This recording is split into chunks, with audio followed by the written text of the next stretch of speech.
Bonjour, petite vidéo rapide pour faire un peu le point sur ce que j'ai pu trouver ces derniers temps à Action.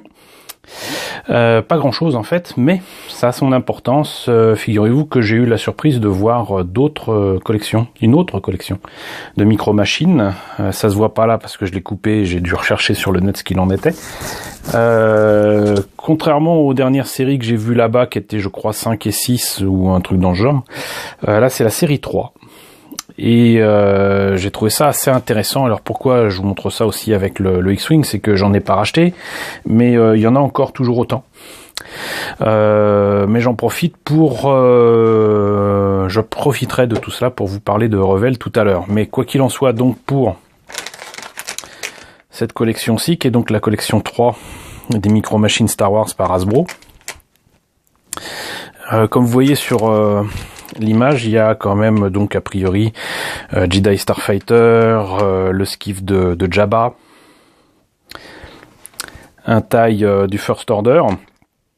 Donc voilà, mais moi ce que j'ai trouvé dans les quelques sachets que j'ai pris, alors déjà j'ai trouvé ça super cool, j'ai quand même un petit rancor.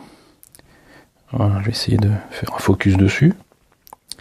C'est tout petit mais sympa. Il y a également non pas un Scoutwalker, mais la TDP, je crois, que je vous ai présenté en grand de Hasbro il y a déjà 2 ans, je crois. Et donc il s'agit en fait de l'ancêtre du Scoutwalker qu'on voit dans Star Wars Rebels. J'aime beaucoup le design parce que ça reprend à peu près la forme de la tête de la TAT, mais en plus petit, voilà. Et ça correspond au premier design de Ralph McQuarrie pour l'Empire contre-attaque. Donc ça c'est cool. Par contre, moins cool, on a moi ce que j'appelle une caisse à savon, à savoir la barge de débarquement du First Order qu'on voit dans le Réveil de la Force. Pour moi, ça ressemble à rien, ça m'évoque rien. C'est vraiment pas terrible. Mais ça y est. De nouveau, X-Wing de la Résistance, du Réveil de la Force.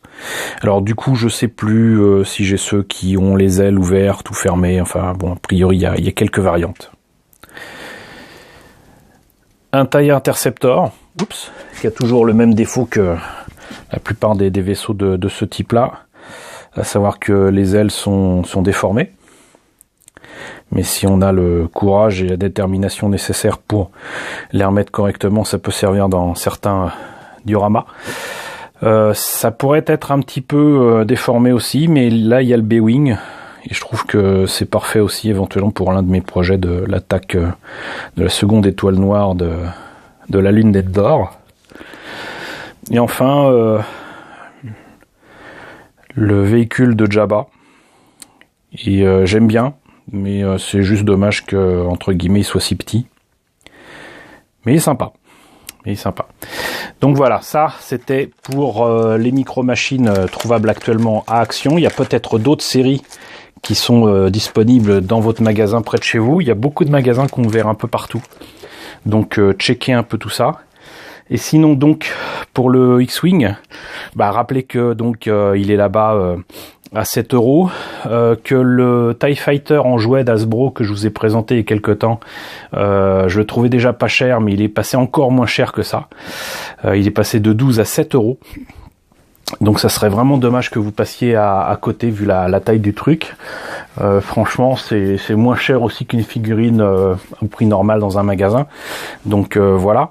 Mais Revell, voilà, Revell, qu'est-ce qui se passe avec Revell? Il se trouve que Revell, il y a quelques semaines de cela, a été racheté.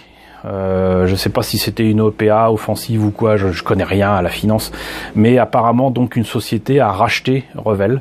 La société Revell aux États-Unis a d'ores et déjà perdu les quelques dizaines, peut-être de demi-douzaine d'employés qu'ils avaient sur place, d'après ce que j'ai lu. Et je ne sais pas ce qu'il en est pour la section allemande, puisque Revell c'est essentiellement les États-Unis et l'Allemagne.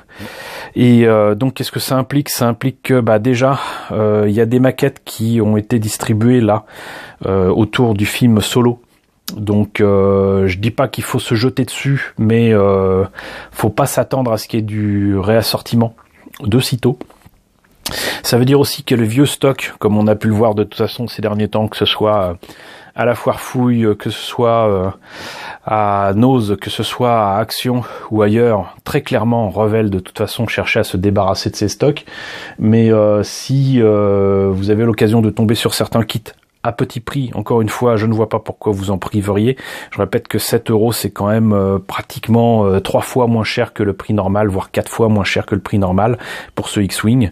Donc profitez-en. Et ça veut dire aussi qu'il y a de fortes chances qu'on en trouve d'ici le milieu de l'année et bien avant décembre prochain, qu'on trouve du coup certainement les stocks des boîtes Revell que je vous ai présentées autour de Rogue One. Donc la perte entre guillemets de Revell est en soi pour moi une mauvaise nouvelle. C'est encore une société qui disparaît. Entre ça et les fusions ou les rachats aux États-Unis qu'il y a eu dernièrement entre Pegasus et Mobius par exemple, je vais pas dire que ça sent le roussi, mais pas loin. Voilà, donc c'est quelque chose à surveiller vraiment. Et du coup surveiller encore plus dans les magasins, ne pas se dire du coup que si jamais ça vous tombait dessus plus tard, ça serait pas plus mal, et que vous pourriez acheter ça dans plusieurs années. Là c'est mort. Donc voilà, profitez-en tant que vous pouvez, surveillez un petit peu ce que vous avez dans les magasins.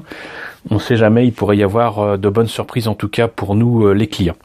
Voilà, écoutez, c'était des petites nouvelles rapides des micro-machines à Action, de Revell et de son actualité pas forcément folichonne. Je vous retrouverai très bientôt, j'imagine, je pense, vers la mi-mai, en tout cas, j'espère avoir les kits du film de Solo.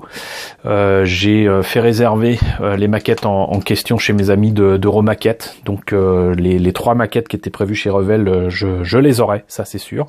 Donc je vous les présenterai immédiatement dès la sortie du paquet. Et voilà, donc j'espère que cette petite nouvelle vous aura plu. N'hésitez pas à me dire ce qu'il en est dans la section commentaires, à me dire si vous avez trouvé un magasin Action chez vous et ce que vous y avez vu.